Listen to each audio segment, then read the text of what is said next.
Here's how you can copy the flywheel that I'm using to build a business that's already helped more than 10,000 creators. The ideal situation is everything you do should be feeding into itself to compound and help you grow your business with greater leverage. Every business aims to create this kind of leverage for itself, but it's even more important and more powerful when you're a solo creator business. And what I love about this particular flywheel is it involves doing things that I feel for most creators are actually enjoyable instead of being these tedious or frustrating tasks where it's like, yeah, I guess this is gonna eventually compound, but it's just no fun to do. So this flywheel has all the incentives aligned. It's gonna help you help your customers, and it's gonna help you get more customers. And every business has the potential to create what I call these like artifacts or byproducts, where because of one of the things that you do in your business, it ends up creating something else that turns out to have its own value as well. And when you can do this, it's really the ultimate win-win. I'm gonna show you how we can break this down really simple so you can copy it. It's just 3 simple parts. The first part of this flywheel is to build a free public community. I'm sure you heard of that idea before, but there's a key distinction in how we're gonna do this that makes the whole flywheel work. And that is that this public community has to have publicly indexable post pages. Basically meaning that the pages that you create in this community, those posts have to be able to show up in Google.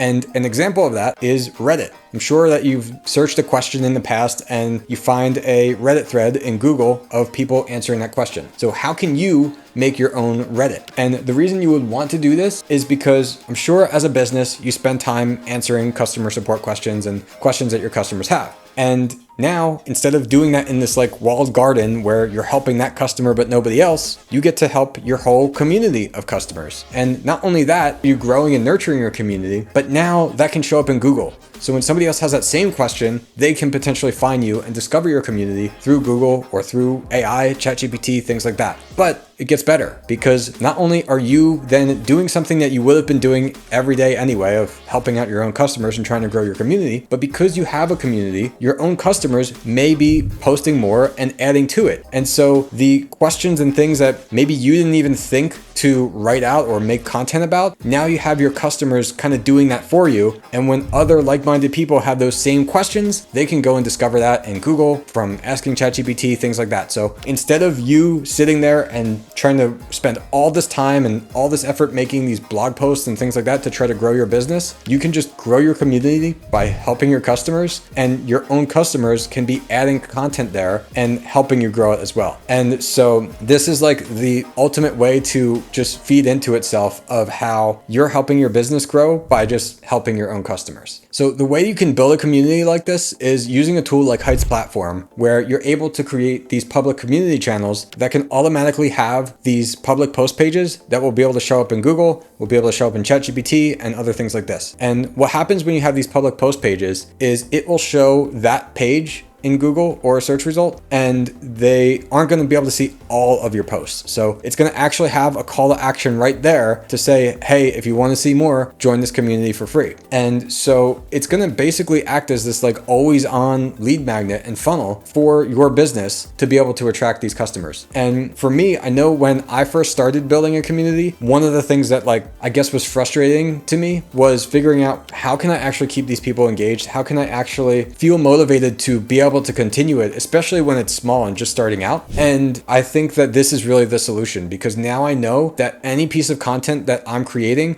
is not only serving my community, but also potentially serving future members and attracting future members to this community. So one of the cool things about this is it's kind of turning your community into what is your own social network, because this is under your own brand, so your own domain name, and you're not at the mercy of whatever social media platform who decides, oh, we're not going to show any of your posts to your followers today. You can feel this guarantee that your audience really does belong to you. They do get to see the content that you're posting. And so to even make that better, Heights Platform does have its own community algorithm. And what that does is, first of all, everyone can see your posts, but as far as like who's going to get notified about what, it helps you just handle that automatically in the background, making sure that like engaged members see the right post, and maybe members who aren't quite as engaged, they will still get to see like the top posts that have happened recently without being like bombarded by notifications and things like that. And you just get to build the community, answer questions, help people out as you would normally do without having to worry about like, oh, should I really say this now? Is it going to notify too many people? Or should I Is it worth posting this? Is it going to notify anyone? You can really just feel confident that the things that you're doing are going to be helping your business and actually being visible to your audience. Building the free public community was the first part of this flywheel and probably the most important part. But even though that does compound on itself a little bit, we're not done yet because we've got these leads and some of them have probably become customers, but we want to get more customers, right? So part 2 is to create an affiliate program. When you create an affiliate program, you're allowing your customers and your fans to go and tell their friends about you for some kind of commission on the sales that they bring to you. And this is really powerful because, first of all, affiliates can convert really well for your business. When people hear about whatever you're offering from somebody that they trust, they're much more likely to actually go and buy. And second of all, as a creator business, especially a solo creator, you can't do it all alone. So you need to be able to find a way to enlist others and really increase that word of mouth. And an affiliate program, refer a friend program, is a great way to do that. The great thing about building an affiliate program today is it is easier than ever. And inside Heights platform, you can just enable it right there in the same place where you're actually building this free public community. It's basically the toggle of a switch and then just setting a commission rate, and your members will then be able to see these affiliate links that they can share with their friends and earn a commission on. Let's recap real quick. We've got our free public community where we create content, our members create content, and that's not only serving the members of our community, but helping to attract new members. And then our members are going and telling their friends about us because of our affiliate program. Now, the last part that we need is a way that what is like the effort we're going to make to help convert some of these members and get actual sales. And that is through email marketing. Now, I've helped thousands of creators earn millions of dollars online. And I can tell you that one of the biggest things that ends up being that final conversion of the lead into the actual customer is the emails that you send. And I focus way more on the email list that I have than my social media following. And I think you should as well, because the emails that you send are often what actually gets people in your audience to convert into real customers. The way that you do this is not by sending a single email and saying, hey, go buy my product, but by nurturing your audience and providing them value over time. So that way, when you do get to the point of being ready to pitch your product, your audience is basically at the edge of their seat waiting to be able to buy something from you. The takeaway here from working with thousands of creators is that most creators just don't send enough emails. They're scared that people are going to unsubscribe from their email list. But first of all, people subscribe because they want to hear from you. And if they forget about you because you're emailing so infrequently, then that is a much bigger problem. So if you provide them consistent value, then when it comes time that you make a pitch, people, even if they're not ready to buy just yet, will not mind to be hearing from you about what you have to offer. And in fact, then when they do hear about it enough to understand it, then even though they're not buyers right now, they might be buyers later on. And so when it comes time to actually make that pitch about your offer, it isn't going to be just one email where you say, okay, here now there's an offer that I'm selling you this product, but you should have emails leading up to it, emails about it, and then emails after it. And that is, I think, a mistake that people make because it doesn't have to be this crazy complex funnel. And in fact, there was a study recently by Klaviyo, I believe, that they found the biggest driver of increased sales in an email list was not some crazy A/B testing. It was just sending more emails. So what that means typically for most creator businesses is you provide value up front, you let people know that you're going to offer something to them, then you actually offer it to them. And then if there's any kind of like urgency or scarcity related to that, like there's a limited time sale, there's a limited enrollment period, a limited number of people that you can serve in some certain period, you're letting people know that, and then you're telling them when that is going to end, if there is some kind of end date there. And it's often actually that final email in the sequence that you send is what will bring you the most sales, not the first email when you introduce everything, but that final email. And it does especially well when you have emails leading up to it before you even go and make that announcement. I hope that this has inspired you to create this for your own business. Again, the tool I've been using here is called Heights Platform. You can try it free for 30 days with the link in the description below. And I'm curious, are there other flywheel ideas that you found useful in business? If you have any, leave them in the comments below. And if you want to learn more about how to grow a creator business, please remember to like and subscribe.